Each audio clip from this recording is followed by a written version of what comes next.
സമ്മേളനത്തിൻ്റെ അധ്യക്ഷൻ, മർക്കസ് നോളജ് സിറ്റിയുടെ ചെയർമാൻ ബഹുമാന്യായ ശ്രീ കാന്തപുരം AP അബൂബക്കർ മുസ്ലിയാർ, ഈ സമ്മേളനത്തിൽ പങ്കെടുക്കുന്ന മന്ത്രിമാരായ Shri VK Ibrahim Kunju, doctor MK Muneer, Shri Manjalamkuzhi Ali, Shri MI Shanavas MP, Shri MK Raghavan MP, MLA-മാരായ Shri C Moyinkutty, Shri VM Ummer master, Shri മുൻ കേന്ദ്രമന്ത്രി ശ്രീ CM ഇബ്രാഹിം, ശ്രീ PS ശ്രീധരൻപിള്ള, ശ്രീ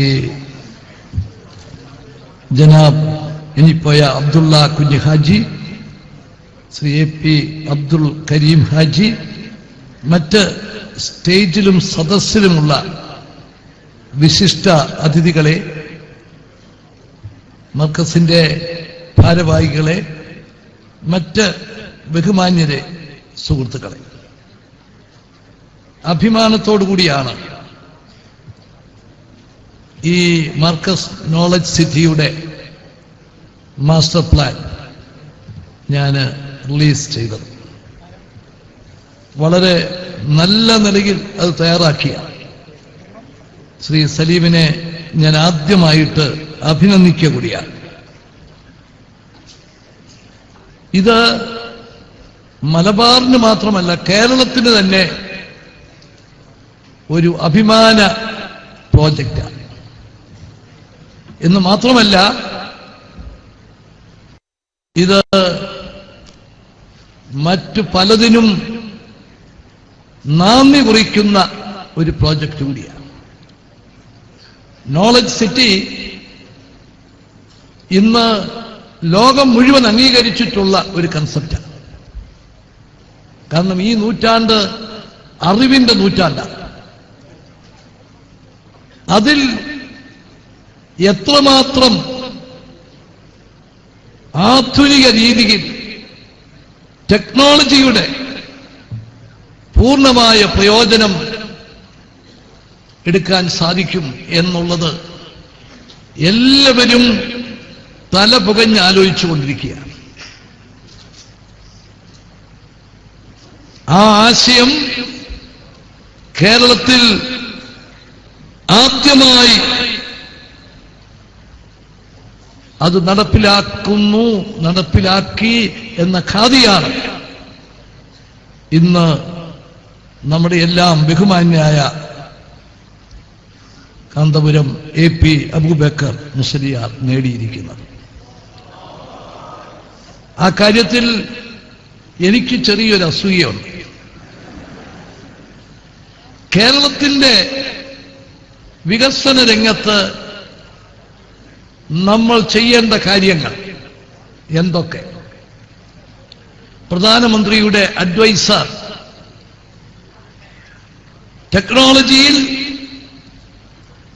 പ്രത്യേകമായ പ്രാമുഖ്യമുള്ള ശ്രീ സാം പറ്റോഡയെ കേരളത്തിന്റെ മെന്ററാക്കി, അദ്ദേഹം 4 പ്രാവശ്യം കേരളത്തിൽ വന്ന് ഞങ്ങളൊക്കെയായി ചർച്ച നടത്തി.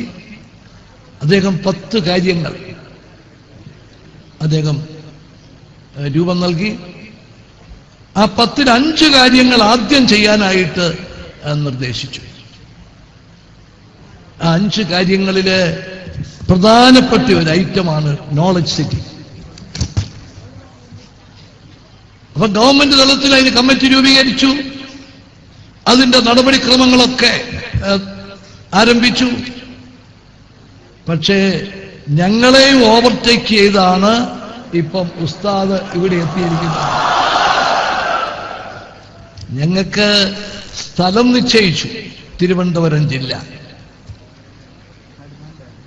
അതിന്റെ പ്രോജക്റ്റിനെ കുറിച്ചുള്ള പൊതുവായ ഒരു ധാരണയായി. പക്ഷെ അതിനപ്പുറത്തേക്ക് പോകാൻ സാധിച്ചിട്ടില്ല. ഗവൺമെന്റ് കാര്യങ്ങളിൽ പ്രായോഗികമായ ചില ബുദ്ധിമുട്ടുകളുണ്ട് എന്നൊക്കെയാണെങ്കിലും അതിനേക്കാൾ ബുദ്ധിമുട്ടേറിയ പല പ്രശ്നങ്ങൾ ഉണ്ടായിട്ടും ഇവിടെ മനോഹരമായ ഒരു സ്ഥലത്ത് 125 ഏക്കർ. അപ്പോൾ ഇവിടെ ശ്രീ ആര്യാടൻ കൈ കാണിച്ചപ്പം സ്ഥിരമാറിയെന്നുള്ളതൊന്നും അല്ല അത്ഭുതം. ഈ 125 ഏക്കറിന് പണമുണ്ടാക്കി നിശ്ചിത സമയത്ത് ഈ പ്രോജക്റ്റ് ആരംഭിക്കുന്നതിനുള്ള നടപടികൾ എല്ലാം പൂർത്തിയാക്കി എന്നുള്ളത് ഈ കേരളത്തിന് ഒരു അത്ഭുതം തന്നെയാണ് എന്ന കാര്യത്തിൽ സംശയമില്ല.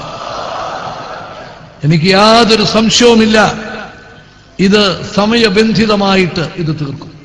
കാരണം ഇത്രയും നേതൃത്വ പാടവവും പ്രവർത്തന രംഗത്തെ മികവും കാര്യങ്ങൾ നടപ്പിലാക്കുന്നതിൽ കാണിച്ച ജാഗ്രതയും നിർമ്മാണ രംഗത്തും അതേ നിലയിൽ മുമ്പോട്ട് വരും എന്ന കാര്യത്തിൽ യാതൊരു സംശയവുമില്ല. അതിനെല്ലാവിധ ഭാവുകങ്ങളും ഞാൻ നേരുന്നു. ഗവൺമെന്റിന്റെ സപ്പോർട്ടൊക്കെ വേണമെന്ന് പറഞ്ഞു. ഞാൻ ഒരു കാര്യം പറയുന്നു, ഇത് പൊതുമേഖലയിലെ ഒരു പ്രോജക്റ്റ് അല്ലെങ്കിലും ഇതിന്റെ പ്രയോജനം ഈ കേരളത്തിലെ ജനങ്ങൾക്കാണ് കിട്ടുന്നത്. അതുകൊണ്ട് ഗവൺമെന്റിനെ സംബന്ധിച്ചിടത്തോളം ഇത് എല്ലാവർക്കും പ്രയോജനം കിട്ടുന്ന ഒരു പ്രോജക്റ്റ് എന്ന നിലയിൽ ഇതിന് ആവശ്യമായ എല്ലാ സഹായങ്ങളും ഉണ്ടാകും എന്ന് പറയാൻ ഞാൻ ഈ അവസരം വിനിയോഗിക്കുകയാണ്. അദ്ദേഹം ഇവിടെ ആവശ്യപ്പെട്ട ഒരു കാര്യം റോഡിന്റെ കാര്യമാണ്. ഞാൻ അപ്പോൾ തന്നെ ഇബ്രാഹിം കുഞ്ഞുമായി സംസാരിച്ചു. നിങ്ങളുടെ MLA ആ കാര്യം ഇവിടെ പറഞ്ഞു. ഈ പ്രദേശവുമായി ബന്ധപ്പെട്ട് പ്രവർത്തിക്കുന്ന 2 MLA-മാരും ഇവിടുണ്ട്.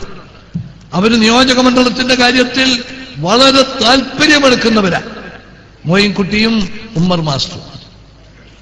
അപ്പോൾ ഗവൺമെന്റ് ഇങ്ങനെ നമ്മുടെ സംസ്ഥാനത്തിന് തന്നെ അഭിമാനകരമായ ഒരു പ്രസ്റ്റീജിയസ് പ്രോജക്റ്റ് വരുമ്പോൾ ഗവൺമെന്റിന്റെ ഭാഗത്ത് നിന്ന് സഹായ സഹകരണങ്ങൾ നൽകേണ്ടത് നമ്മളുടെ ഗവൺമെന്റിന്റെ ഉത്തരവാദിത്വമാണ്.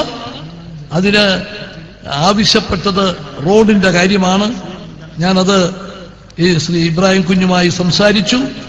അടിവാരം കാരിശ്ശേരി റോഡ്, അടിവാരം ചെമ്പുകടവ്, നെല്ലിപ്പൊഴി, പുല്ലുരാംപാറ, പുന്നക്കൽ, കൂടരഞ്ഞി വഴി കാരിശ്ശേരി. ഈ കാരിശ്ശേരി ചെന്നു കഴിഞ്ഞാൽ നമ്മുടെ പ്രിയപ്പെട്ട MP ശ്രീ MI ഷാനവാസ് ഉണ്ട്. അദ്ദേഹം ഈ കാര്യങ്ങളിലൊക്കെ വളരെയേറെ താല്പര്യം കാട്ടുന്നയാളാണ്. അദ്ദേഹം എയർപോർട്ട് മുതൽ ഇങ്ങോട്ട് ബന്ധപ്പെടുത്തി വയനാട്ടിലേക്ക് പോകാനുള്ള റോഡ് അതും ഇതിന്റെ കൂടെ ഇതാകുക.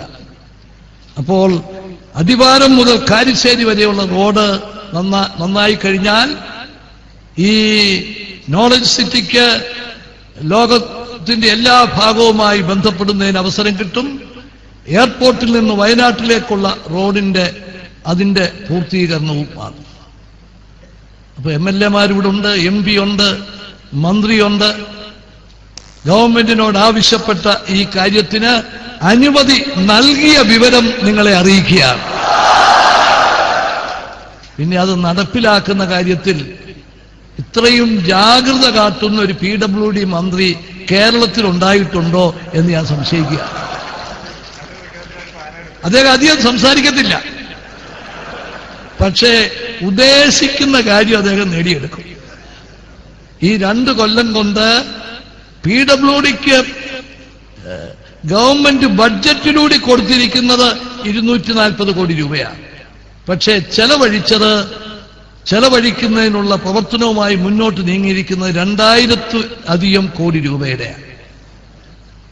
അതെല്ലാം സമയബന്ധിതമായിട്ട് പൂർത്തിയാക്കാനും അദ്ദേഹത്തിന് സാധിച്ചിട്ടുണ്ട്. അപ്പം ഈ അടിവാരം കാരിശ്ശേരി റോഡിന്റെ കാര്യത്തിലും എനിക്ക് യാതൊരു സംശയവുമില്ല, ഇബ്രാഹിം കുഞ്ഞ് അത് ഏറ്റവും വേഗത്തിൽ അത് പൂർത്തിയാക്കും. അത് അടിയന്തരമായ നടപടികൾ സ്വീകരിക്കും എന്നുകൂടി പറയാൻ ഞാൻ ഈ അവസരം വിനിയോഗിക്കുന്നു. ഞാൻ മർക്കസ് നോളജ് സിറ്റി ഈ സംസ്ഥാനത്തിന് തന്നെ ഒരു അഭിമാന പ്രോജക്റ്റ് അതിന് മുൻകൈ എടുക്കുന്ന ബഹുമാന്യായ കാന്തപുരം AP അബൂബക്കർ മുസ്ലിയാരെ ഒരിക്കൽ കൂടി അഭിനന്ദിച്ചുകൊണ്ട് എല്ലാവിധ ഭാവുകങ്ങളും നേർന്നുകൊണ്ട് ഞാൻ എൻ്റെ പ്രസംഗം അവസാനിപ്പിക്കുന്നു. നമസ്കാരം. ജയ്. നന്ദി സർ, നന്ദി.